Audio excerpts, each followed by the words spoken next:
Hi ಎಲ್ಲರಿಗೂ ನಮಸ್ಕಾರ. Welcome to my YouTube channel.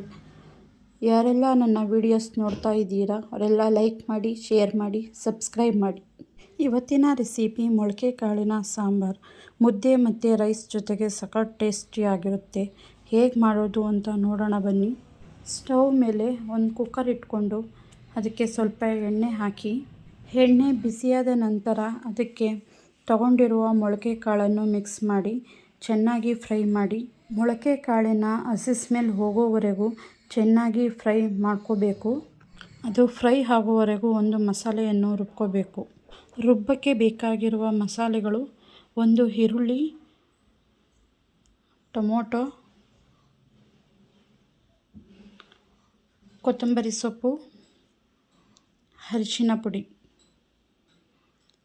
ಸ್ವಲ್ಪ ನೀರು ಮಿಕ್ಸ್ ಮಾಡಿ ಚೆನ್ನಾಗಿ ರುಬ್ಕೋಬೇಕು.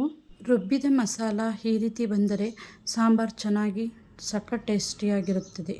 ನಂತರ ರುಬ್ಬಿದ ಮಸಾಲೆಯನ್ನು ಮೊಳಕೆ ಕಾಳು ಫ್ರೈ ಆದ ನಂತರ ಅದರ ಜೊತೆಗೆ ಮಿಕ್ಸ್ ಮಾಡಿ, ಅದರ ಜೊತೆ ಸ್ವಲ್ಪ ನೀರು ಸೇರಿಸಿ ಮಿಕ್ಸ್ ಮಾಡಿ ಒಂದು ತಟ್ಟೆಯನ್ನು ಕುಕ್ಕರ್ಗೆ ಮುಚ್ಚಿ ಚೆನ್ನಾಗಿ ಕುದಿಸ್ಕೋಬೇಕು. ನೋಡಿ ಫ್ರೆಂಡ್, ಈ ರೀತಿ ಕುದಿ ಬಂದ ಮೇಲೆ ನಿಮಗೆ ಬೇಕಾಗಿರುವ ತರಕಾರಿಗಳನ್ನು ಹಾಕಬಹುದು.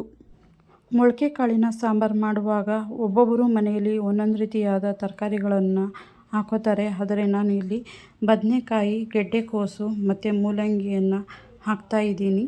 ಹಾಕಿದ ತರಕಾರಿಯನ್ನು ಚೆನ್ನಾಗಿ ಮಿಕ್ಸ್ ಮಾಡಿ ಒಂದು ತಟ್ಟೆಯನ್ನು ಮುಚ್ಚಿ ಚೆನ್ನಾಗಿ ಕುದಿಸ್ಕೋಬೇಕು. ತರಕಾರಿಗಳು ಬೇಯೋವರೆಗೆ ಇನ್ನೊಂದು ಮಸಾಲೆಯನ್ನು ರುಬ್ಕೊಳ್ಳೋಣ. ಮಿಕ್ಸಿ ಜಾರಿಗೆ ಕಾಯಿ, ಶುಂಠಿ, ಬೆಳ್ಳುಳ್ಳಿ, ಚಕ್ಕೆ, ಲವಂಗ, ಖಾರದ ಪುಡಿ,